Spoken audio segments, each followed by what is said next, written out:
Depreciation chapter हमने पढ़ा था।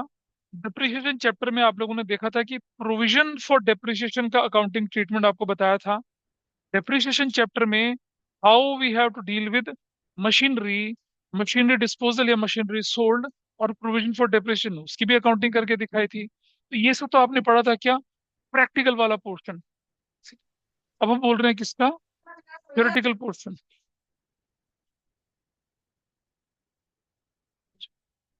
प्रैक्टिकल पोर्शन अब हम पढ़ रहे हैं किसका, थ्योरेटिकल पोर्शन। क्या है थ्योरेटिकल पोर्शन, किस तरह की चीजें निकल कर आ रही हैं, वो हम आपके सामने डिस्कस कर रहे हैं। 3 नंबर का क्वेश्चन आपको आता है। लेकिन अगर आपके यूटी में आ रहा है तो you can find out 6 marks का क्वेश्चन फ्रॉम दिस चैप्टर। अगर आपका कोई यूटी होगा और उसमें ही आता है ना, तो आपको इसमें से 6 नंबर का क्वेश्चन इसके अंदर से आने का चांस होता है। सिंपल सा टॉपिक है। बेसिक अकाउंटिंग टर्म्स में जब हमने इसके बारे में पढ़ाया था, तब आपको डिटेल में पढ़ाया था। अभी आपके साथ मैं आप ही के बुक का डॉक्यूमेंट शेयर कर रहा हूँ। I hope it is visible to all of you. Can you see this document, 16 chapter है, yes can you sir. See this? ठीक है। आपके पास क्या बोला गया, प्रोविजंस और रिजर्व्स। ये प्रोविजन फॉर डेप्रिसिएशन वाला टॉपिक नहीं है। प्रोविजन फॉर डेप्रिसिएशन से प्रोविजन उठाया और रिजर्व्स यहाँ से उठाया।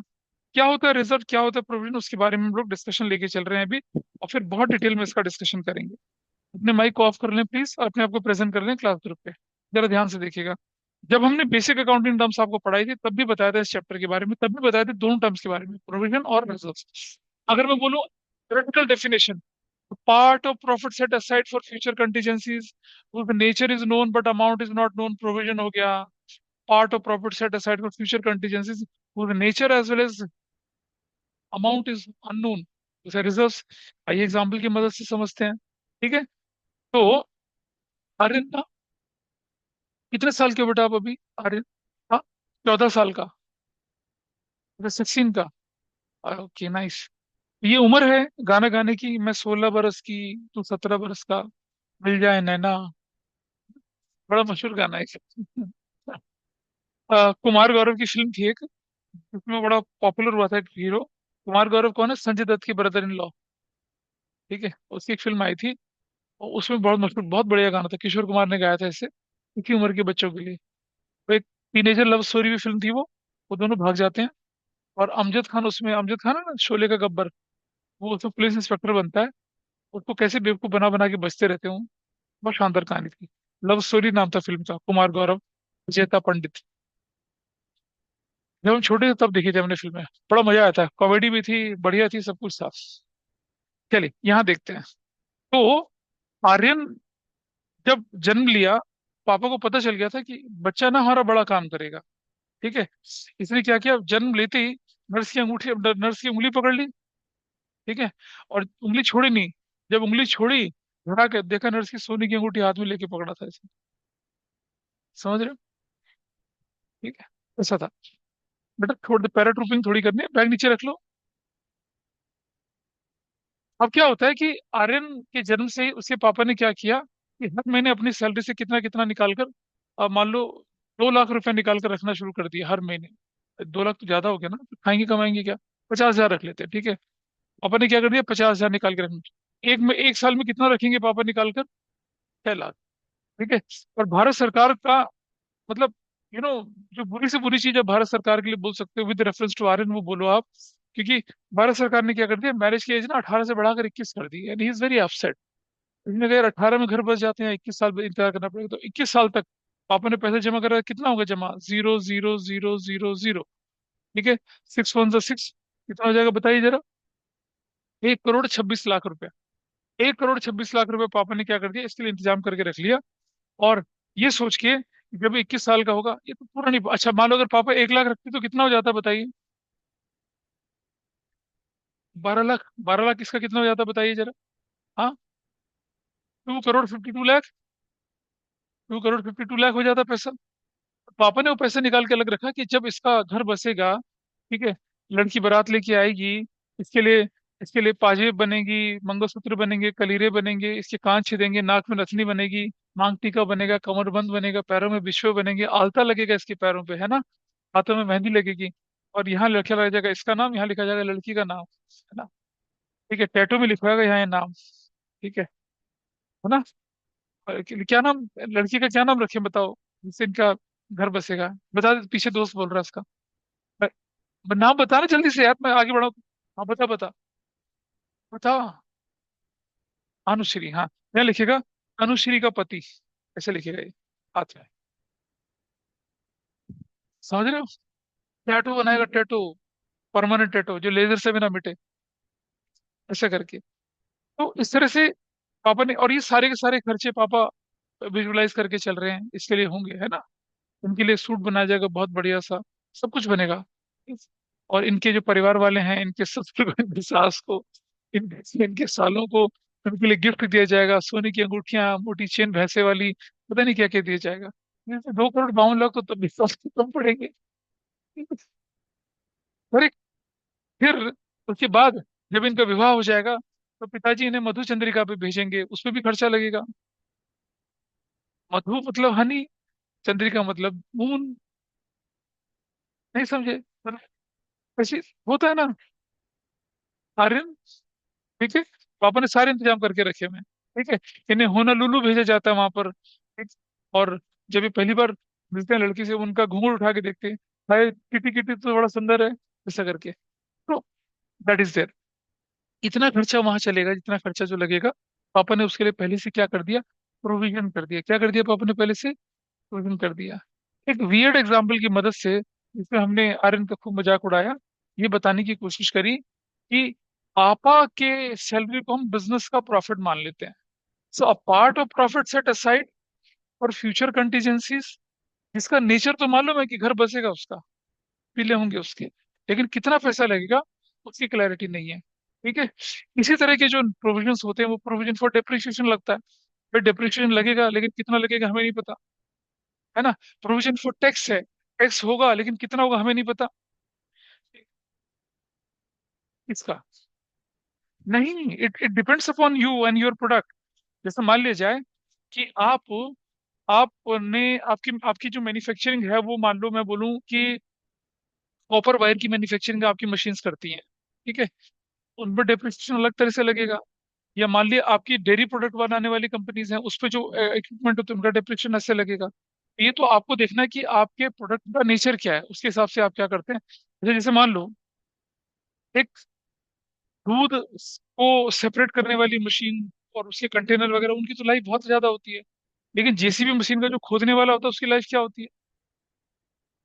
बहुत कम। आपने देखा उसके मोटे मोटे दांत होते हैं, फिर बड़े पत्थर पे कई बार टूट जाते हैं, फिर रिप्लेस करने पड़ते हैं। कई बार जो उसका आगे आने वाला एज जो होता है वही टूट जाता है, उसे बदलना पड़ता है, तो चलने कुछ है ही नहीं। तो वो भी हैवी मशीनरी, है ना। तो जेसीबी मशीन का डेप्रिसिएशन बहुत ज्यादा तेजी से होता है, क्योंकि वो हमेशा क्या करते हैं, उबड़ खाबड़ झंझाट झंझाट वाले कामों में करते हैं। यूट्यूब पे देखोगे ना, कई सारे जेसीबी खुदाई करी, पूरी वो टंकी उसके ऊपर गिर गई। बेवकूफ लोग ऑपरेट कर रहे होते हैं उसको। और पता है, इंडिया में तो एक मीम चल रहा है, जहाँ जेसीबी की खुदाई होती है ना, बेरोजगार लोग उसके देखते हैं, कितना बढ़िया लगता है उनको। It's a trend in India. जहाँ कहीं जेसीबी खुदाई हो रही है ना, लोग आसपास खाली खड़े होकर देखने लग जाते हैं, उन्हें आनंद आता है। इतने, हाँ, देखने में मजा आता है। आर्यन भी यही कर रहा था, वही जेसीबी की खुदाई देखते देखते तो लड़की वालों ने पसंद किया था इसे। मोहल्ले के किनारे जैसी, लड़की के घर के आगे जेसीबी की खुदाई हो रही थी, आर्यन वहां खड़ा होकर देख रहा था। उन्होंने कहा, लंबा लड़का, सुंदर गोरा चिट्टा है, और लड़की भी जेसीबी की खुदाई देख रही थी। दोनों के नैना लड़े, तो चलो तुम मिलके देखेंगे जेसीबी की खुदाई। कहानी बढ़ गई आगे, ऐसा हुआ। तो provision for tax, provision for tax, provision for doubtful debt, provision for bad debt, यही तो होता है। Got it? ये आपका है प्रोविजन। और प्रोविजन बनता है प्रॉफिट के उस पार्ट से फ्यूचर कंटीजेंसी के लिए रख रहे हैं। नेचर मालूम है, अमाउंट मालूम नहीं है, यही है provision. Got it? So everybody is okay about this. बहुत वियर्ड एग्जांपल के साथ मैंने इसे लिया, लेकिन चलो गो। अब जरा रिजर्व पे आ जाए और सुनो। प्रोविजन का मतलब है परमानेंट रिडक्शन इन प्रॉफिट। क्या पापा के फाइनेंशियल क्राइसिस झेलने पड़ रहे हैं, ठीक है, पापा को पैसे की सख्त जरूरत है, लेकिन पापा जैसे उस पैसे को निकालना चाहते हैं, जो आर्यन के हाथ पीले करने के लिए लगे हैं, तब तक उनके आर्यन का चेहरा सा आंखों के आगे आ जाता है। पापा, मेरा हिस्सा मत मारो, मुझे कोई नहीं शादी करेगा, मेरा क्या होगा? पापा कहते हैं, नहीं नहीं, इसको नहीं टच कर सकता मैं, गौर करूँ। पापा ने फिर पार्ट टाइम काम करना शुरू करा और अर्निंग करनी शुरू की। मतलब ऐसे सोशल एग्जाम्पल, आपके माँ बाप ने जो आपके लिए सेविंग करके रखा, उसको नहीं टच करते हैं वो। ठीक है, किसी और तरीके से अपने घर का गुजारा चला लेंगे वो लोग, लेकिन उसमें टच नहीं करते हैं। पता है क्या है, प्रोविजन एक बार निकाल लिया आपने, that is a permanent reduction in profit. उसको सिर्फ उसी काम में यूज करेंगे। प्रोविजन फॉर टैक्स को प्रोविजन फॉर टैक्स के लिए यूज करेंगे, किसी और काम में यूज नहीं करेंगे उसको, है ना। प्रोविजन फॉर डेप्रिसिएशन उसी के लिए यूज होगा, मशीन को रिप्लेस करने के लिए यूज होगा। प्रोविजन फॉर डाउटफुल डेट उसके लिए यूज होगा। प्रोविजन फॉर टैक्सेशन टैक्स के लिए यूज होगा। कोई और यूज नहीं कर सकते आप। प्रॉफिट का पार्ट है, ब्लॉक हो गया वो। अब आपने ने क्या किया कि प्रॉफिट, अपने प्रॉफिट में से, अपनी सैलरी में से 1 लाख की बजाय ये 50-50 हजार और निकालने शुरू करे। ठीक है। और ये बोला कि भाई मान लो कभी फैमिली ट्रिप बनानी पड़ जाए, शादी ब्याह के सीजन में शगन देना पड़ जाता है। ठीक है। घर में मान लो आपका रेफ्रिजरेटर खराब हो गया या टीवी खराब हो गया। अब जैसे मान लो क्या कर रहा था आर्यन, आर्यन क्या कर रहा था, अब आर्यन ने जेसीबी देखा, तो उसका स्मार्ट टीवी था। इसने क्या करा कि स्मार्ट टीवी पे वो जेसीबी की खुदाई वाला यूट्यूब पे चैनल चलाने शुरू कर दिए। दिन भर बैठे बैठे जेसीबी की खुदाई देखता था। पापा को इरिटेटेड, नला के क्या कर रहे हो तुम, कौन करेगा तुझसे शादी, कौन लड़की तेरे हाथ मांगने के लिए आएगी यहाँ पर, तू जेसीबी की खुदाई कर रहा है। अरे पापा मैंने देख ली, वो भी ये देख रही है, हम दोनों मिल के देख रहे हैं। ठीक है जी। पापा को बड़ा गुस्सा है। पापा ने क्या करा कि हाँ कुछ उठा के फेंका इसकी तरफ। लड़का तेज चुस्त है, ऐसे झुक गया। टीवी का बंटा था, स्क्रीन फूट गई टीवी की। हो गया टीवी का नुकसान। अब क्या करेंगे। पापा बोल रहे हैं मेरे दहेज के पैसों से टीवी खरीद के लाऊंगा मैं। ठीक है। गला मेरी वजह से टीवी फूटा है, पैसा मत करो। ठीक है। लड़की ने बोल रखा है इतने से अगर 1 रुपया कमाऊंगा तो उससे शादी नहीं करूंगा, कैसे देखो उसके साथ जेसीबी। ठीक है। पापा पापा ने ऐसा बोला। मैंने कहा चलो, पापा का दिल पसीज गया। ठीक है। पापा ने फिर अपने ये जो पैसे रखे हुए थे फैमिली कंटीजेंसीज, उससे निकाल कर टीवी रखा। ठीक है। और लड़की की पहली पसंद ये थी कि मुझे 3 घंटे जेसीबी की खुदाई देख, तो मैं आपके लड़के को शादी करके ले जाऊंगी, अदरवाइज नहीं। अभी आ रहे हैं 3 घंटा। अंकल, जब तक आप ये नहीं प्रॉमिस करते कि आपका बेटा मुझे रोज किसी की खुदाई दिखाने ले जाएगा, तो मैं शादी नहीं करूंगी इससे। आर्यन बढ़िया ना। तो Aryan got new target in life to find out, उसको कंसेप्ट। तो 50,000 रुपये निकाल के अलग रखा फैमिली कंटीजेंसीज के लिए, फैमिली में होने वाली परेशानियों को दूर करने के लिए।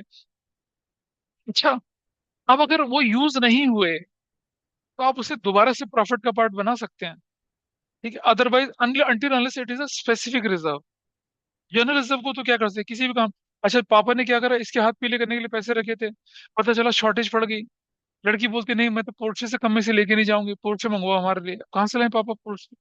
ठीक है। लेकिन पापा ने क्या किया, फैमिली के लिए जो पैसा रखा था उसमें से निकाल के कि बेटे का सुख, अच्छा सुख है, बेटा ससुराल में सुखी रहेगा, वरना लोग इसे ताने मारेंगे, क्या तू मारुति लेके आ गया, क्या तू हाई राइडर लेके आ गया, तो पोर्शे ला, ऐसा करके। ठीक है। पापा ने हर मेंबर के लिए एक इलेक्ट्रिक स्कूटी दान कर दी, है ना।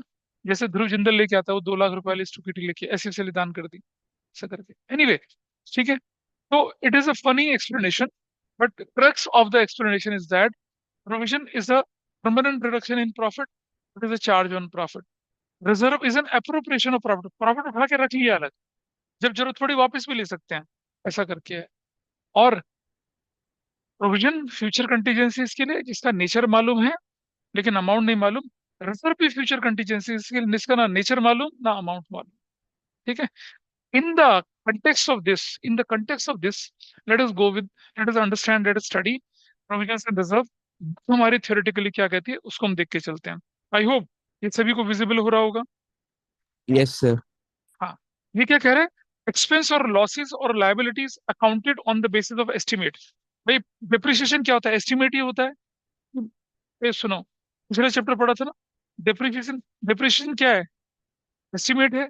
याद है, estimated scrap value, estimated useful life, वही तो है। तो it is an amount set aside by charging it to the profit and loss account or statement of profit and loss in case of a company to provide for a known liability, amount of which cannot be determined with accuracy। वही definition आई। Definition क्या है, a part of profit set aside for any future contingency, any future requirement जिसका आपको nature तो मालूम है लेकिन amount नहीं मालूम है। टैक्स लगेगा, मालूम है। डेप्रिसिएशन लगेगा, मालूम है। बैड डेट बनेंगे, मालूम है। प्रोविजन फॉर लॉसेस मालूम है, प्रोविजन फॉर एक्सपेंसेस मालूम है ना? वो नहीं मालूम। मैंने मान कर चला कि मेरी मशीनरी 10% डिप्रिशिएट होगी, ठीक है, लेकिन होगी 20% डिप्रिशिएट, अब क्या करूं? लेकिन हमने प्रोविजन फॉर डिप्रिशिएशन तो बना रखे रखा। पेज नंबर 16 पॉइंट है, लवन्या स्क्वायर 16.16 चैप्टर। अच्छा, in other words, it is a charge against profit for the purpose of providing for any liability or loss. जैसे provision for depreciation, provision for doubtful debt, provision for repair, provision for tax, इसके कुछ examples हैं। ठीक है जी। अच्छा, provision liability से अलग है भाई। लायबिलिटी तो मालूम है कि आपने क्रेडिट परचेज करी है, आपने शर्मा एंड कंपनी को 10 लाख रुपए देना है, इट इज क्लियर। लेकिन प्रोविजन में क्या है? नेचर क्लियर, अमाउंट नहीं क्लियर है। तो प्रोविजन आता तो लायबिलिटी साइड के अंदर ही है, लेकिन लायबिलिटी किस सेंस में पता है? मालिक का पैसा मालिक को ना देकर अगर हमने प्रोविजन की फॉर्म में रख लिया, it is a liability. Business और उसके ओनर दोनों क्या सेपरेट एंटिटीज हैं? Any profit that belongs to owner. अब मालिक का प्रॉफिट अगर आप मालिक को ना देके अपने पास रख रहे हो, रिटेन अर्निंग्स बना रहे हो, उससे प्रोविजन फॉर डेप्रिसिएशन बना रहे हो, तो लायबिलिटी हुई हो। लेकिन ये ऐसी लायबिलिटी थोड़ी जैसे क्रेडिटर हो गए, बिल्स पेबल हो गए, लोन हो गया, ऐसी लायबिलिटी थोड़ा ही है। इससे थोड़ा सा अलग है। Is it clear? तो अब जरा चलें, प्रोविजन का कंसेप्ट यहाँ लेके चल रहे हैं। Accrual assumption is a fundamental assumption, लेकिन प्रोविजन जो होता है वो प्रूडेंस कंसेप्ट के हिसाब से बनाया जाता है। अक्रूवल अजम्पशन तो यही कहता है ना कि recorded transaction when it has taken place. तो आपने क्या कर दिया, मशीनरी जिस दिन आई थी उस दिन लिख लिया उसको, लेकिन मशीनरी पे होने वाला डेप्रिसिएशन के लिए आपने क्या कर दिया, एक प्रोविजन बना दिया। ठीक है, तो यहाँ क्या कह रहा है ये कि प्रोविजन का ऑब्जेक्टिव क्या होता है? इसका ऑब्जेक्टिव, जैसे हमने बोला कि आर्यन के पापा ने जो प्रोविजन बनाया था उसकी मैनेज के लिए, उसका ऑब्जेक्टिव क्या था? जब इसके हाथ पीले हों तो फैमिली पे कोई बर्डन ना आए, और ये भी क्या, हंसी खुशी लड़की के पास अपने ससुराल जाए। वो था पापा का पर्पस। ऐसे ही प्रोविजन फॉर टैक्स का, प्रोविजन फॉर बैड डेट का, कि जब हमारा machine out of the context, जब हमारी मशीन वेस्ट हो जाएगी तब हम कैसे उसको नया खरीदेंगे? अगर हमें वाकई बैड डेट हो जाए तो हम कैसे झेलेंगे उसको? आपने चैप्टर पढ़ा था ना बिजनेस रिस्क, बिजनेस स्टडीज में। रिस्क को कवर करने के लिए आप इंश्योरेंस लेते हैं। यहाँ पापा ने इंश्योरेंस नहीं लिया, पापा ने क्या कर दिया, इस पैसे को म्यूचुअल फंड में लगा दिया। तो बेटा, ऐसा भी हो जाता है कि आपने पैसे इकट्ठा, जैसे ना, जैसे आपने देखा होगा प्रोविजन फॉर डेप्रिसिएशन आया ना, तो प्रोविजन फॉर डेप्रिसिएशन की जो इनकम को बिजनेस क्या करता है पता है, उस पैसे को बाहर मार्केट में इन्वेस्ट कर देता है, फिर वो ग्रो होता रहता है पैसा। और जब आपकी मशीन आपको बदलनी होती है, तब आप उन इन्वेस्टमेंट को बेचते हैं और फिर मशीन नहीं खरीद लेते हैं। ऐसा कहते हैं। तो यहाँ क्या कहते हैं कि सारे एक्सपेंसेस और सारी लायबिलिटीज अगर आप एक्यूरेसी के साथ डिटरमाइन नहीं कर पा रहे, तो आप उनके लिए क्या बना लेते हैं, प्रोविजन बना लेते हैं। ठीक है जी, ये इसका पर्पस होता है। सो प्रोविजन, करेक्ट और नियर टू करेक्ट प्रॉफिट और loss is ascertain, liability and assets are shown at at correct value. Provision for depreciation की वजह से आपकी एसेट्स होती है वो आपकी रियल बुक वैल्यू भी दिखती है, पढ़ा था ना डेप्रिसिएशन चैप्टर में। और acquisition cost minus accumulated depreciation क्या निकालती है, बुक वैल्यू। और बुक वैल्यू को अगर आप ज्यादा पे बेच रहे हैं तो प्रॉफिट, और कम पे बेच रहे हैं तो क्या हो जाएगा आपका, loss. It goes in that way. Provision के फीचर क्या है? सीधी सी बात है, ये प्रॉफिट का पार्ट निकाल के अलग रख लिया है। पहली चीज तो यही है, ये प्रॉफिट का रिटेंशन है, टेम्परेरी है और स्पेसिफिक पर्पज के लिए। प्रोविजन फॉर टैक्स 1 साल के लिए चलता है, डाउटफुल डेट 1 साल के लिए हुए, है ना। डेप्रिसिएशन तो क्या होता है, आगे लंबे साल तक के लिए चलता है, लेकिन 1 साल में तो डेप्रिसिएशन थर्ड पार्टी बन के निकाल के आगे करते हैं आप। The purpose of creating provision क्या क्या होते हैं? एंटिसिपेटेड लॉसेस के लिए आप इसे करते हैं, डिप्लीशन या diminution in the value of an assets के लिए आप बना के चलते हैं, और एनी लायबिलिटी विच में अराइज इन फ्यूचर उसके लिए आप प्रोविजन बना के चलते हैं। तीन पर्पज बोले। एक, फ्यूचर में होने वाले एंटिसिपेटेड लॉसेस के लिए। दो, अगर आपकी एसेट्स की कोई वैल्यू डिप्लीट हो जाती है, कम हो जाती है, खत्म हो जाती है, उसके लिए। तीसरा, कोई भी अनफोर्सिन लायबिलिटी अगर आपकी फ्यूचर में आ रही है तो उसके लिए भी आप प्रोविजन बना के चल रहे हैं। अच्छा, amount of anticipated loss or depletion in the value of assets और the liabilities estimated at the time of accounting. जिस साल आप किसी एसेट्स को रिकॉर्ड कर रहे हैं एक्रूवल के हिसाब से, उसी साल आपको पता चल जाता है कि ये 10 साल चलेगी, 5 साल चलेगी, इसकी स्क्रैप वैल्यू एस्टिमेटेड क्या है। और अगर हम बेचेंगे तो फ्यूचर में हमें फायदा या नुकसान होने वाला हो, लेकिन आप उसके लिए फायदे के लिए तो नहीं, आप कोई प्रोविजन बनाएंगे ना, फ्यूचर में होने वाले लॉसेस के लिए। पता चला आर्यन के लिए जो लड़की जेसीबी को देखने वाली थी, वो इतना पसंद करती है आर्यन को, कहते हैं आर्यन कोई दिक्कत नहीं। तो पैंट कमीज में मेरे घर आ जा, मैं तुझे 2 कपड़ों में स्वीकार कर लूंगी। कोई खर्चा नहीं करना। ना तो कमर पाजे पहन के आना, मंगलसूत्र बिछुआ उछुआ कुछ पहन के मत आ तू। तो जैसा मुझे तो स्वीकार है। नेल पॉलिश भी मत लगा के आना। तो टैटू भी मत बनवा के आना। क्या नाम बताया था भाई तुमने? अनुश्री का पति। ऐसा कुछ भी बना के मत। ठीक है। हाँ, वाकई अनुश्री एग्जिस्ट करती तो भाई ये रिकॉर्डिंग मत दिखाना उसे, पता चले मेरे घर के आगे दिखाए गोलियां चले फिर। प्लीज ऐसा नहीं। ठीक है। And it is a charge against profit, सबसे इंपॉर्टेंट फीचर है इसकी। चार्ज, चार्ज का मतलब ये हुआ रिडक्शन हो गया, रिप्लेस नहीं होना है उसको। आप और बना लेंगे लेकिन उतनी वैल्यू से आप टच नहीं करेंगे। आप इस पे जो खर्चा करते हैं उसको थोड़ी टच करेंगे। इंपॉर्टेंस क्या होती है? इससे करेक्ट प्रॉफिट और लॉस पता चलता है। आप मशीन की डेप्रिशिएटेड वैल्यू निकल जाएगी, टैक्स का पैसा निकाल के अलग कर लिया, बेड डेट के लिए निकाल के अलग कर लिया, तब दिखेगा ना आपका असली प्रॉफिट। पता चला 50 लाख का प्रॉफिट है, आराम से मशीनरी गिरी, टैक्स का भी आपके पास इंटीमेशन आ गया, सारे खर्चे आपने तो प्रोवाइड ही नहीं करा था उसके लिए। अगर पापा अपनी स्मूथ जिंदगी चल रहे होते और जेसीबी वाली लड़की कहती कि नहीं, आर्यन तब हमारे घर आएगा जब 2 करोड़ लाएगा, पापा क्या करेंगे बताओ? फिर भी रखेंगे आर्यन को बैंक में क्या? वहां से पैसा आएगा? नो। पापा ने एक वाइज डिसीजन लिया ना, इनके जन्म लेते ही इनकी हरकतों को देख के डिसाइड कर लिया था कि भाई इसके लिए कर लो कुछ, वरना गड़बड़ हो जाएगी बाद में। तो अच्छा, तो ascertain true and fair financial position, आपने देखा था ना, accounting ignores price level changes. तो आपकी एसेट्स आपने खरीदी थी मान लो 2 करोड़ में, फिर वो 10 साल बाद जाके वो घटकर उसकी वैल्यू डिक्रीज होकर रह जाएगी, तो बुक्स ऑफ अकाउंट्स में तो वो एक्विजिशन कॉस्ट पे दिखेगा। लेकिन क्योंकि आप प्रोविजन फॉर डेप्रिसिएशन बना के उसकी वैल्यू को क्या करते हैं, रियल में दिखाते हैं, तो आपकी जो असली फाइनेंशियल पोजीशन है वो पता चल जाएगी। एक मशीन मैंने 5 लाख में खरीदी, 10 साल तक उसमें मान लो 1.5 लाख रुपए का डेप्रिसिएशन लग गया। आपने देखा मशीन तो नॉर्मल वैल्यू पे दिख रही है 5 लाख, डेप्रिसिएशन आपको कहाँ दिख रहा है? प्रोविजन लाइबिलिटी साइड में। लेकिन उस मशीन की असली वैल्यू क्या, 3.5 लाख है। तो जब आप अपने बिजनेस की बोली लगाएंगे बेचने के लिए, तो आपको असली ट्रू एंड फेयर पिक्चर पता चलती है बिजनेस की। ये भी प्रोविजन का है। थर्ड हमने बताया प्रूडेंस कंसेप्ट को फॉलो कर रहे हैं। Anticipate no profit but provide for the losses, ये इंपॉर्टेंस इसकी बनती है। और प्रोविजन फॉर डेप्रिसिएशन से या किसी भी तरह के प्रोविजन से आपकी कैपिटल अनटच रह जाती है। कैसे? आपने अकाउंटिंग क्वेश्चन में पढ़ा था ना, क्या पढ़ा था कि अगर कोई एक्सपेंसेस में लॉस हो जाए तो उसका इफेक्ट कहाँ दिखाते थे? कैपिटल पे दिखाते थे। तो बेटा समझना, अगर कहीं भी बिजनेस में लॉसेस हो रहे हैं तो उसके प्रॉफिट पे क्या होगा? प्रॉफिट कम हो रहे हैं, आपके ओनर को कम उसका शेयर मिलेगा। ठीक है। ये कहता है ना कैपिटल बिजनेस, ये to maintain a capital intact, any loss or depletion in the value of assets or any liability may not have been provided against income or profit would effectively erode the capital of a business. Practically ऐसे ही होता है। आपने अपना business को 50 लाख से शुरू करा, आपने ना प्रोविजन फॉर डेप्रिसिएशन बनाया, ना डाउटफुल डेट बनाया, ना प्रोविजन फॉर लॉसेस बनाया, और काम चलते चले गए। और 10 साल 20 साल बाद जब आपको अचानक से फंड की जरूरत पड़ रही है, तो आपने तो खाया पिया ऐश करो मित्रा हो गया, ऐसा तो कुछ बचा ही नहीं। तो क्या हुआ? आपकी जो कैपिटल थी वही यूज होगी ना फिर तो ये आपकी कैपिटल को क्या करती है, इंटेक्ट रखते हैं प्रोविजन। क्योंकि कैपिटल कहाँ से कम होती है? लॉसेस से कम होती है। और क्या होते हैं आपके आपके एक्सीडेंट्स वगैरह उनसे होती है, अगर उनके लिए आपने प्रोविजन बना के चल रखा है। फॉर एग्जाम्पल मैं बताता हूँ, कुछ कंपनीज क्या करती हैं कि वर्कमैन कंपनसेशन फंड बनाती हैं। क्या बनाती हैं? Workman compensation fund. जरा जानिए ये क्या होता है। अ, इसे कहते हैं वर्कमैन कंपनसेशन, अभी आएगा ये कंपनसेशन रिजर्व, ये बना लिया। क्यों बना रहे हैं? आपकी ऑर्गेनाइजेशन में 5,000 लोग काम करते हैं, आए दिन एक्सीडेंट होते हैं। ये भी हो सकता है कि कभी कोई एम्प्लॉय काम करते करते उसकी डेथ हो जाए, और अचानक से लेबर कोड जो होता है ऑर्डर करता है आपको, इस एम्प्लॉय को आप 1.5 करोड़ रुपए का कंपनसेशन दो। कहाँ से भरोगे भाई? या तो आपने इंश्योरेंस पॉलिसी ले रखी हो, और अगर इंश्योरेंस पॉलिसी नहीं ले रखी, तो जो एम्प्लॉय कंपनसेशन रिजर्व आपने बना रखा ना, वर्कमैन कंपनसेशन रिजर्व, उसको यूटिलाइज करेंगे।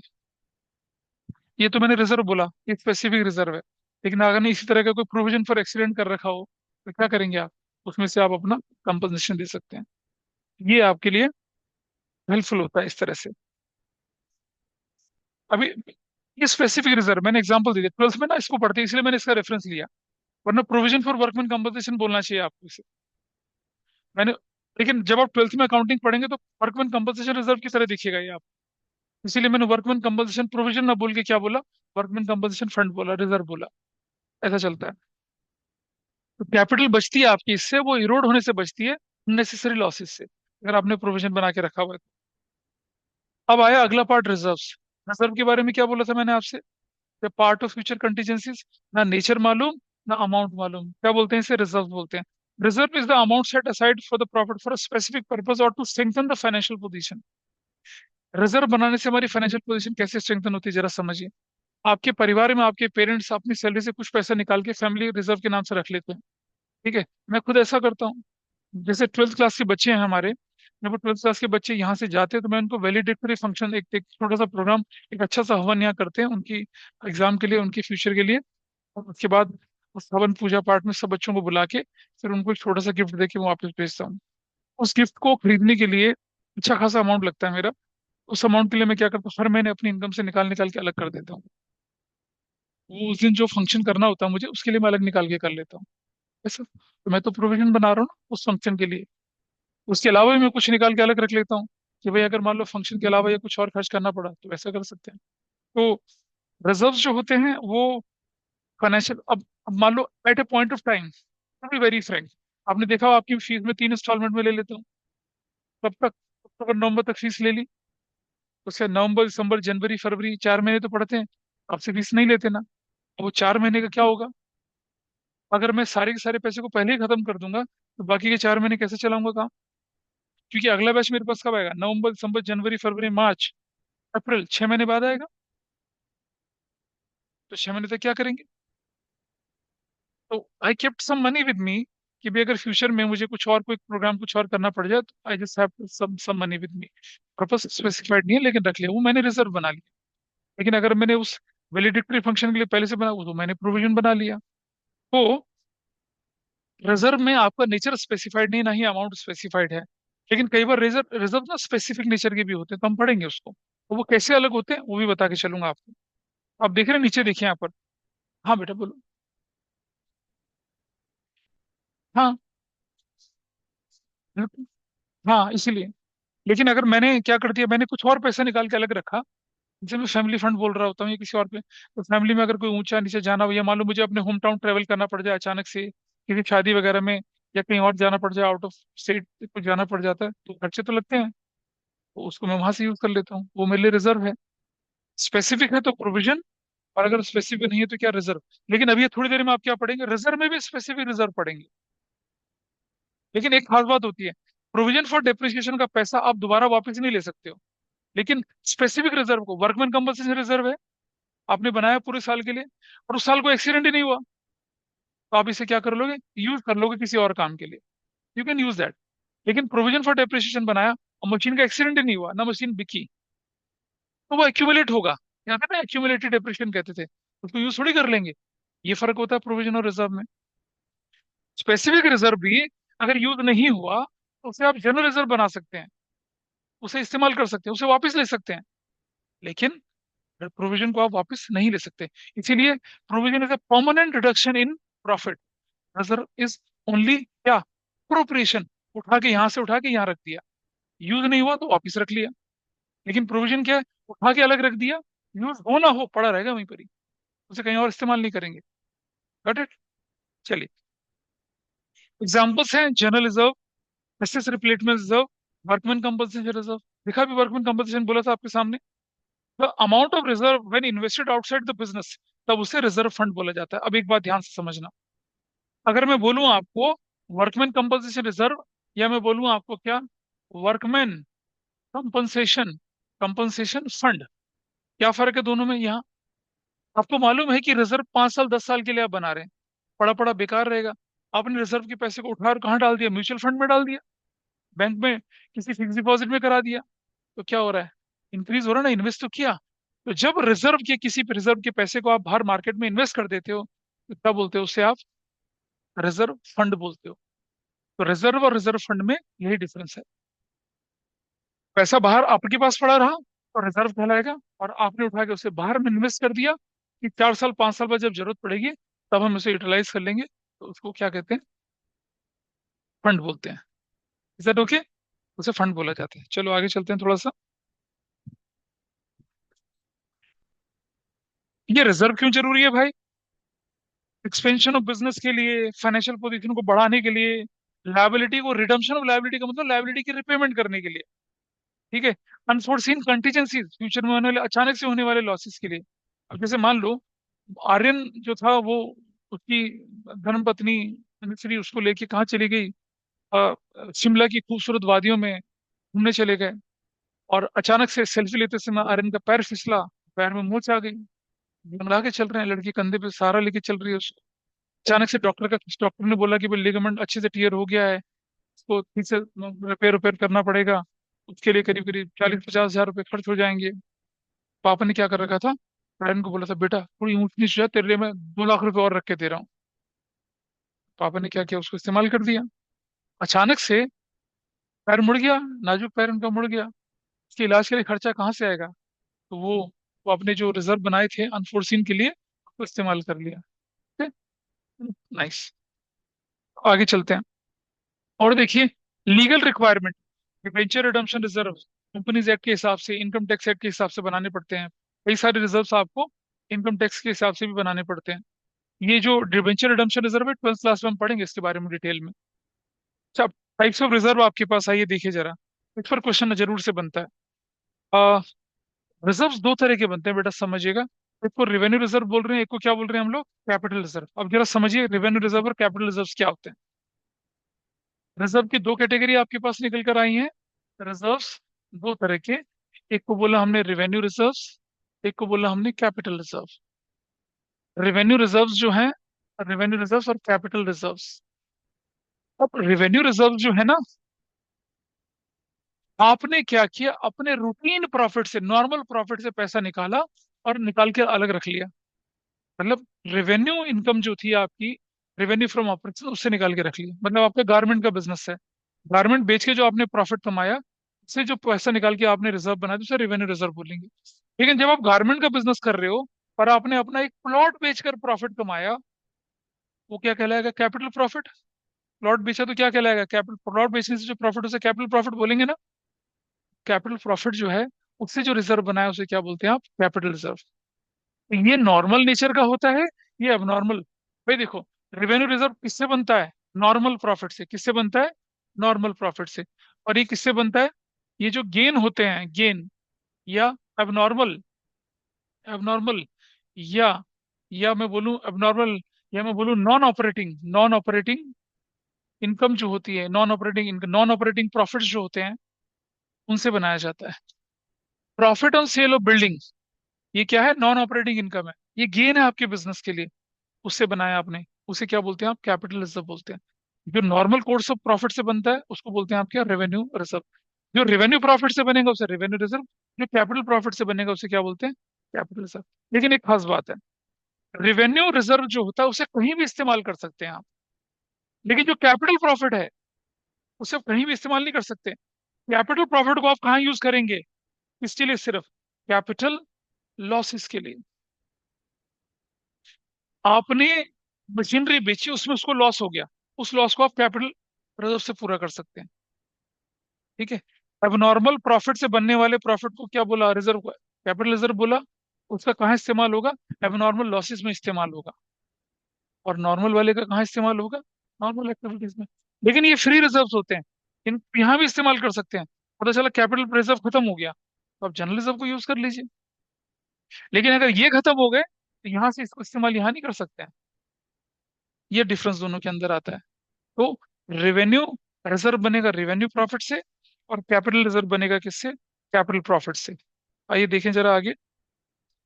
General reserve is an amount set aside out of profit not for any specific purpose, it can be use for any purpose as it is considered appropriate, such as in the event of contingency or expenses of expansion of business. Such reserves strengthen the financial position of the business. शायद मैंने आपको बताया होगा पहले भी कि there was a company Satyam Computers, वो bankrupt हो गई, खराब, उसका पी रामलिंगम राजू ने बहुत फ्रॉड करे, प्रॉफिट को लॉस, लॉस को प्रॉफिट में दिखाया, और कंपनी धीरे धीरे डिमोरलाइज, खत्म होती चली गई। अब वो कंपनी थी ना सत्यम कंप्यूटर्स, इन्फोसिस, विप्रो, टीसीएस की बराबर की कंपनी थी भाई, उस चक्कर में कंपनी थी, टॉप 4-5 में आती थी, बेंगलोर में था उसका हेडक्वार्टर। और महिंद्रा एंड महिंद्रा की एक छोटी सी कंपनी थी, महिंद्रा टेक, छोटी सी कंपनी, कहीं कंपटीशन में 10वें 12वें नंबर की कंपनी। लेकिन महिंद्रा टेक ने क्या कर रखा था, महिंद्रा ग्रुप ऑफ कंपनी ने क्या बना रखा था, रिजर्व बना रखा था अच्छा खासा। सत्यम कंप्यूटर जब ऑक्शन हुआ, नीलाम हुआ, तो उसकी जो बिड लगी वो करीब करीब 1200 करोड़ रुपए की लगी। 2008 या 9 की बात है शायद, 9 10, हाँ इतने में। टीसीएस, विप्रो, इन्फोसिस सब लाइन में खड़े थे खरीदने के लिए, लेकिन नहीं खरीद पाए, क्योंकि पैसा इंस्टेंटली देना था, वर्कर की सैलरी वगैरह बहुत सारे खर्चे थे। लेकिन महिंद्रा के पास 700 करोड़ का रिजर्व था, 200 400 500 करोड़ का लोन लिया, बिड करी फटाफट से, खरीद लिया। अब बन गया क्या?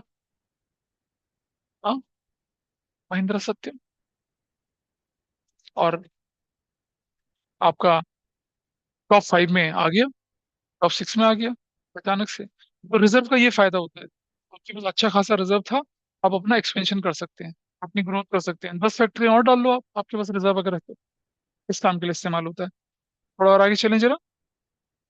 यहाँ जनरल रिजर्व, जो स्पेसिफिक रिजर्व क्या होते हैं, एनी स्पेसिफिक पर्पस के लिए, जैसे वर्कमैन कंपनसेशन रिजर्व है, मतलब अगर वर्कर के कोई चोट वोट लगेगी तो इससे पूरा करेंगे, ठीक है जी।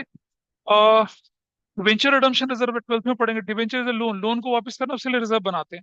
कैपिटल रिडम्पशन रिजर्व है, ये बनाते हैं आप जब आप प्रेफरेंस शेयर के पैसा वापस करते हैं, तब बनाते हैं। इन्वेस्टमेंट फ्लक्चुएशन रिजर्व, आप मार्केट में इन्वेस्ट करते हैं ना, शेयर मार्केट में अप एंड डाउन होती रहती है, उससे बचने के लिए आप क्या करते हैं, इन्वेस्टमेंट फ्लक्चुएशन रिजर्व बना लेते हैं। ये सारे क्या है, स्पेसिफिक रिजर्व का एग्जाम्पल है। नीचे कह रहा है कि it should be kept in mind कि general reserve specific reserves are set aside as a appropriation. चाहे वो जनरल रिजर्व चाहे वो स्पेसिफिक रिजर्व है, दोनों को हम अप्रोप्रिएशन बोलते हैं, उठा के अलग रखना होता है सिर्फ। प्रोविजन क्या होता है, आके रख दिया और भूल गए, उसी काम में इस्तेमाल होगा। स्पेसिफिक रिजर्व, मैंने बोला वर्कमैन कंपनसेशन रिजर्व बनाया, वर्कर को चोट लगी तो देंगे, नहीं हुआ तो क्या करेंगे, उसको आप यूटिलाइज कर सकते हैं किसी और तरह से। बोलो अगले साल चोट लगी तो अगले साल बना लेंगे, क्या परेशानी है। लेकिन प्रोविजन के साथ ऐसा नहीं चलता है। कैपिटल रिजर्व क्या होते हैं जी, ये बड़ा इंपॉर्टेंट है, ये वाला इंपॉर्टेंट कैपिटल रिजर्व वाला part. Profit set aside out of capital profit and normally not available for distribution. This reserve created out of capital profit which is not readily available for distribution.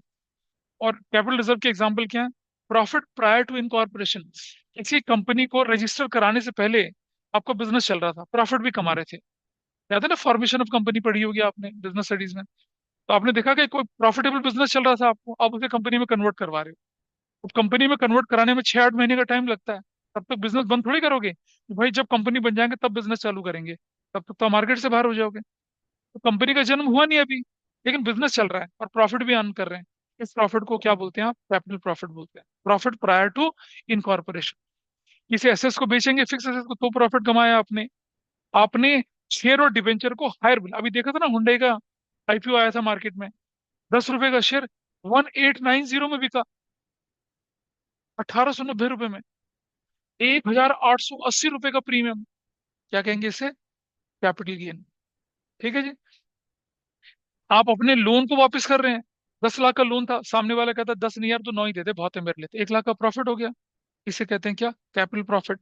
इसी तरह से for future, आपने किसी को share issue करे, उससे पैसे मंगवाए, उसने आधे पैसे दिए, आधे पैसे नहीं दिए, तो आपने कहा जा भाई अब तू पैसा दे रहा ही नहीं दे रहा, 3 बार 4 बार नोटिस दिया नहीं दिया, आपने कहा तेरा पैसा हड़प, फॉरफिट।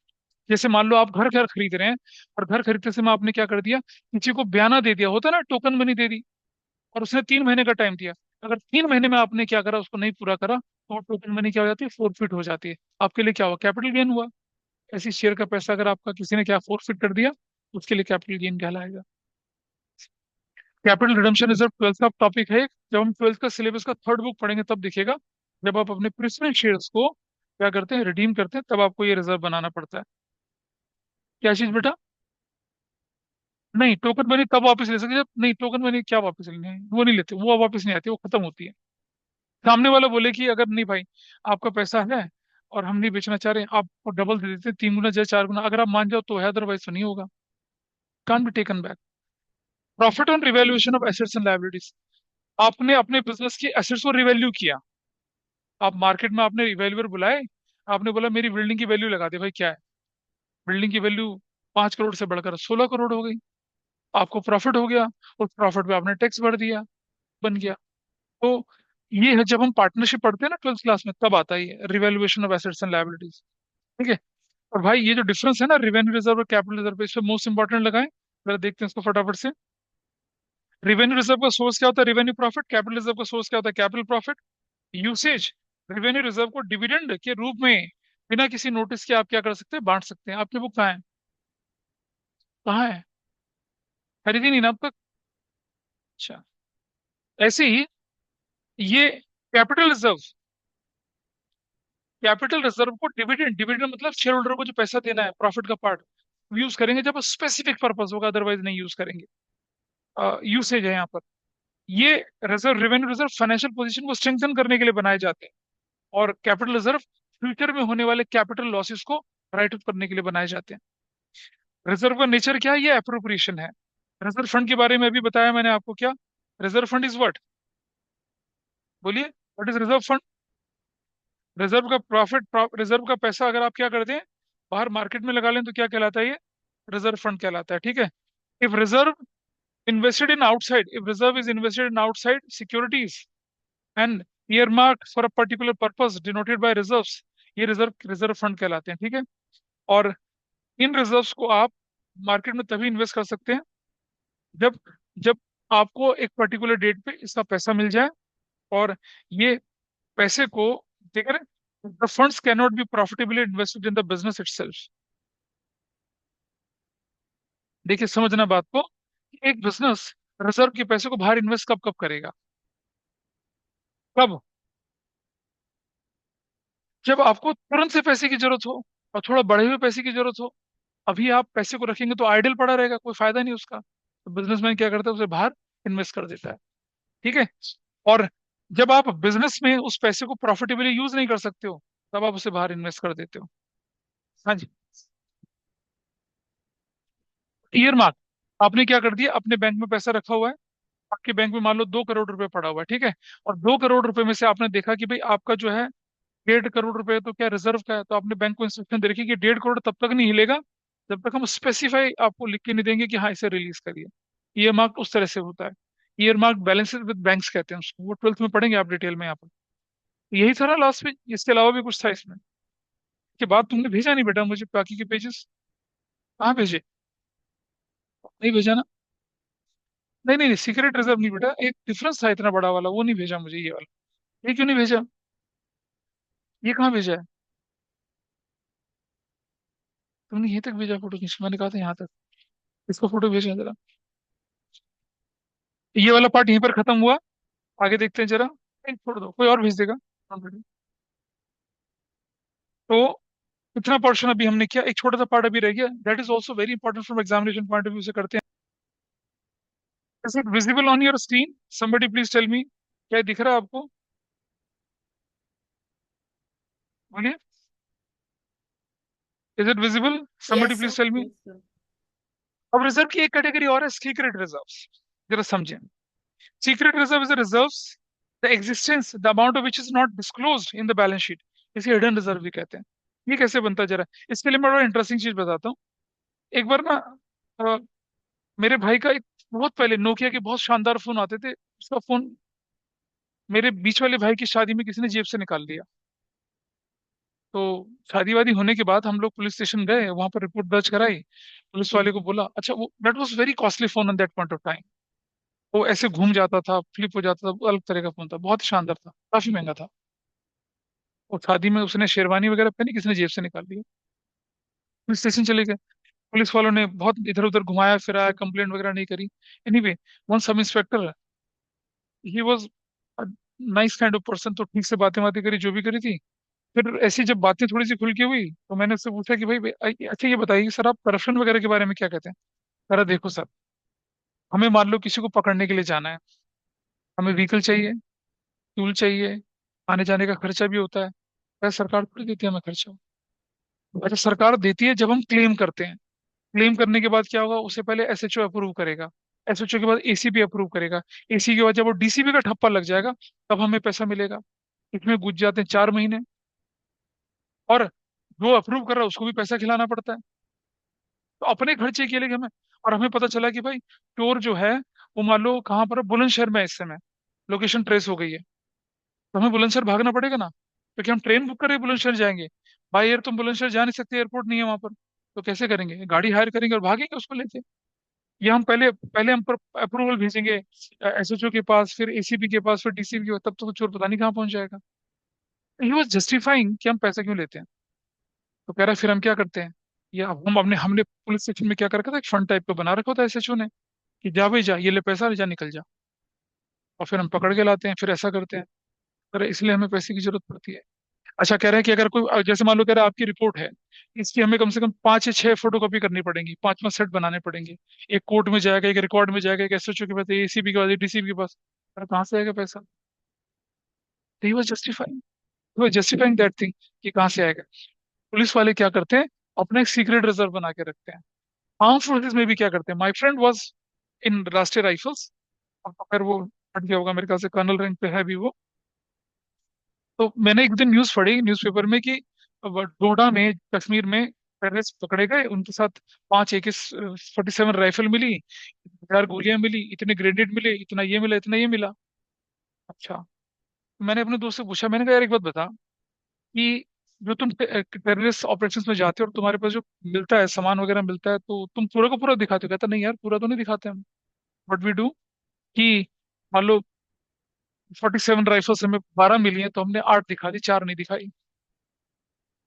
गोलियां मान लो 2000 मिली तो 1500 दिखा दी, 500 नहीं दिखाई। ग्रेनेड मान लो 20 मिले तो 12 दिखा दी, 8 नहीं दिखाए। तो मैंने कहा ऐसा क्यों कर रहे हो? कह रहे कई बार ऐसा होता है कि जब हम ऑपरेशन पे जा रहे होते हैं और वहाँ इतना आम सा नामोनिशान नहीं मिलता हमें, तो भाई फिर हम इसको इस्तेमाल कर देते हैं। आर्मी वाले तो टेक्टफुली यूज करते हैं, लेकिन पुलिस वाले क्या करते हैं?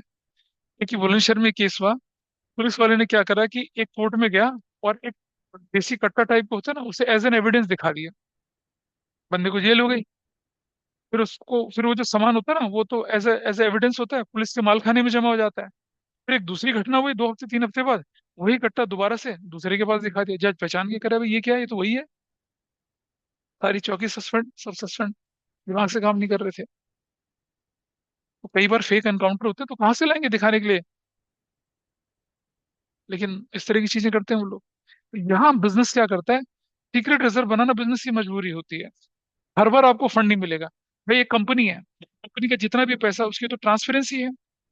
जो प्रॉफिट है उसे डिविडेंड के रूप में शेयर होल्डर को देना पड़ेगा। अगर आपको रिटेन अर्निंग करनी है तो आपको एनुअल जनरल मीटिंग में पास कराना पड़ेगा। कौन इतने झंझट वाले? चलो सीक्रेट रिजर्व बनाते हैं। कैसे बनते हैं सीक्रेट रिजर्व, वो दिखाता हूँ आपको मैं। और it is good for the business if purpose is right. जैसे आपकी मशीन डिप्रिशिएट हो रही है, मान लो 10% के रेट से, आपने 20% से डिप्रिशिएट कर दिया। तो जो मशीन 10 साल में डिप्रिशिएट होनी होगी, 5 साल में डिप्रिशिएट हो जाएगी। 5 साल जब आप उसे बेचोगे तो 10 साल से तो ज्यादा पैसा मिलेगा, और रिजर्व भी ज्यादा क्रिएट कर दिया। तो उस तरह से आपके पास एक सीक्रेट रिजर्व बन गया। भाई आपकी वैल्यू रियल में कम नहीं हुई है, लेकिन आपने ज्यादा कम कर दी। अच्छा जी, अब आपने क्या कर दिया कि आपका जो स्टॉक है, उसकी वैल्यू 50,000 है मार्केट में, लेकिन आपने क्या दिखा दिया, उसे 30,000 में दिखा दिया। तो क्या हुआ? 30,000 का था, अब वो 30,000 का स्टॉक जो है वो बिका 50,000 में, है ना? लेकिन आपने मार्केट, आपने उसकी 40,000 वैल्यू दिखा रखी थी। फॉर एग्जाम्पल मैं लेके चलूं, आपका स्टॉक की वैल्यू जो थी वो 50,000 थी। Show you with an example. आपका जो स्टॉक है उसकी वैल्यू है मान लो कितने की, 50,000 रुपए की।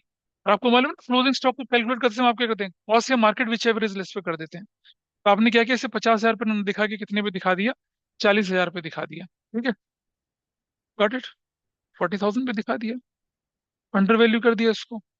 ठीक। अब जब ये बिका मार्केट में, जब ये मार्केट में बिका, तो कितने का बिका? 60,000 का बिका। अगर मैं इससे कंपेयर करूंगा, व्हाट प्रॉफिट यू हैव, और अगर मैं इससे कंपेयर करूंगा तो क्या हो जाएगा? तो अगर मुझे दिखाना 10,000 ही है, तो बाकी का 10,000 क्या बन गया, सीक्रेट रिजर्व बन गया मेरे लिए। ऐसे करके चलते हैं हम लोग। 50 में करेंगे तो 10,000 का मार्जिन ही तो दिखेगा, अगर रियल अकाउंटिंग कर रहे हैं आप तो। लेकिन आपने क्या कर दिया, उसको अंडर वैल्यू कर दिया, गुडविल को अंडर वैल्यू कर दिया। और जब उनको हम रियलाइज कर रहे हैं मार्केट में, तब हमें ज्यादा पैसा मिल रहा है। तो जितना हम शो करना चाहते हैं उतना शो करें, बाकी आप छुपा लीजिए। ऐसा चलता है। ठीक है। Creating excessive provision for doubtful date. भाई बेड डेट तो आपकी इंडस्ट्री के पैटर्न के हिसाब से होते हैं, आपने एक्सेसिव कर दिया। कैपिटल एक्सपेंडिचर है आपके, कैपिटल एक्सपेंडिचर जानते हैं, एसेट्स खरीदने वाले एक्सपेंडिचर, उसको आपने मान लिया क्या, रेवेन्यू एक्सपेंडिचर। आपने एक मशीन खरीद ली, जो कि 10 साल चलनी है, आपने उसे क्या मान लिया, डे टू डे का खर्चा मान के खरीद लिया उस मशीन को। अब क्या होगा, मशीन तो चल रही है, आपको प्रॉफिट भी कमा के दे रही है, और जो मशीन आपकी बुक्स में एग्जिस्ट ही नहीं करती, उससे प्रॉफिट को कहाँ बुक्स में दिखाओगे? वो सीक्रेट रिजर्व क्रिएट होना शुरू हो गया। और जब उस मशीन को बेचोगे, क्योंकि वो बुक्स में दिखती ही नहीं है आपकी, जब वो बिकेगी, उससे जो पैसा आएगा, वो भी आपके लिए क्या है, सीक्रेट रिजर्व ही तो है। तो इस तरह से दिखता है, by showing contingent liability as a real liability. Contingent liability मतलब बताया था, विच मे और may not happen in future depending upon any event. आपने बोला कंटीजेंट लायबिलिटी है तो असली लायबिलिटी है जी।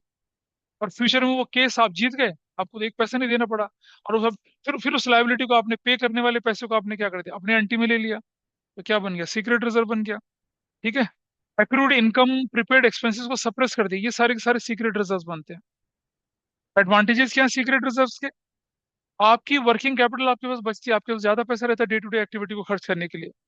और अनफेवरेबल टाइम में आप इसे क्या कर सकते हैं, यूटिलाइज कर सकते हैं। Heavy losses of exceptional nature आप इससे क्या कर सकते हैं, फुलफिल कर सकते हैं। तो आप हैवी लॉसेस बताएंगे नहीं, उनको चुपचाप पूरा कर देंगे, तो आपके बिजनेस पे कोई एडवर्स इफेक्ट नहीं पड़ने वाला। डिसएडवांटेजेस क्या होते हैं, इसे डिस्क्लोज नहीं किया जाता बिजनेस में, तो ट्रू एंड फेयर पिक्चर नहीं पता चलती है। और कंपनी के शेयर के वैल्यू को नेगेटिवली इम्पेक्ट करता है अगर पता चल जाए इसके बारे में, तो अदरवाइज तो पता नहीं चलता, छुपा के रखते हैं। और शेयर होल्डर को जो पैसा मिलना चाहिए था वो उनको नहीं मिलता है, इसका डिसएडवांटेज है। तो बेटा सबसे इंपॉर्टेंट पॉइंट आपके एग्जाम के लिए क्या है, डिफरेंस बिटवीन क्या चीज, रिजर्व्स एंड प्रोविजंस है। रिजर्व जो है अप्रोप्रिएशन में पढ़ाया था, प्रोविजन चार्ज अगेंस्ट प्रॉफिट है। रिजर्व का पर्पस फाइनेंशियल पोजीशन को स्ट्रेंथन करना है, इसका नॉन लायबिलिटी या कंटीजेंसी को इस्तेमाल करने के लिए चलना है। इससे प्रॉफिट पर कोई इफेक्ट नहीं पड़ता रिजर्व से, लेकिन प्रोविजन से प्रॉफिट क्या हो जाता है, रिड्यूस हो जाता है। रिजर्व को बाहर इन्वेस्ट कर सकते हैं, प्रोविजन को बाहर इन्वेस्ट नहीं कर सकते हैं। डिस्ट्रीब्यूशन, रिजर्व को आप डिविडेंड के रूप में बांट सकते हैं, लेकिन प्रोविजन को डिस्ट्रीब्यूशन के रूप में आप नहीं बांट सकते हैं। ठीक है। कंपल्शन, रिजर्व बनाना कंपलसरी नहीं है, लेकिन प्रोविजन बनाना एज पर प्रूडेंस ऑल्सो और कंपनीज एक्ट के हिसाब से बनाना जरूरी होता है। प्रेजेंटेशन, ये कंपनी की बैलेंस शीट में reserve and surplus liability side में दिखाया जाता है, और इसे कहाँ दिखाया जाता है, करंट लायबिलिटी के अंदर शॉर्ट टर्म प्रोविजंस या, और या नॉन करंट लायबिलिटी के अंदर लॉन्ग टर्म प्रोविजन की फॉर्म में दिखाया जाता है। तो ये जो डिफरेंस वाला पार्ट था ना, it is extremely important from your examination point of view. तो प्रोविजन रिजर्व्स में सिर्फ इतना ही सा चैप्टर में। हाँ, नहीं, देखो मैं बताता हूँ, डिवेंचर के लिए हम ये करते हैं, प्रोविजन के लिए आप कर रहे हैं तो फिर आपको एक्सेप्शनली परमिशन लेनी पड़ती है फिर मीटिंग के, एनुअल जनरल मीटिंग में, अदरवाइज नहीं। ठीक है।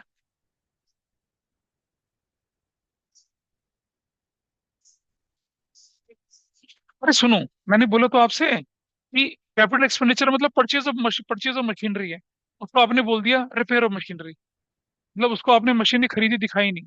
सर मशीन तो आपकी एसेट्स बन गई, एक मिनट मुझे पूरा करने तो, मशीन तो आपकी एसेट्स बन गई ना, इस तरह से। हाँ बोलो बेटा, क्या बोल रहे हो? यू हैव सर वो ट्यूशन? मुझे वो क्लास के लिए जाना था, हाँ, हाँ। You can go. 16.6 पेज पे चलिए। Which of the following is a charge against profit appropriation? Provision for doubtful date charge है या एप्रोप्रिएशन है? चार्ज। प्रोविजन फॉर डेप्रिसिएशन क्या है? चार्ज। और जनरल रिजर्व क्या है? एप्रोप्रिएशन। तो अगर आप अपनी बुक देखेंगे तो आपको इसी तरह के एमसीक्यूज और असर्शन रीजनिंग के क्वेश्चंस दिखेंगे। That is your responsibility, do it. छोटा सा टॉपिक था, हमने इसे पूरा कर लिया, और नेक्स्ट क्लास से हम क्या करेंगे, रेक्टिफिकेशन ऑफ एरर शुरू करेंगे। तो ये वाला चैप्टर भी तुम्हारे एग्जाम में आ रहा था ना, ये वाला हो गया, ये वाला पूरा। ठीक है। That's all for today. Wishing a very happy and prosperous Diwali to all of you, all your family Same to members. you.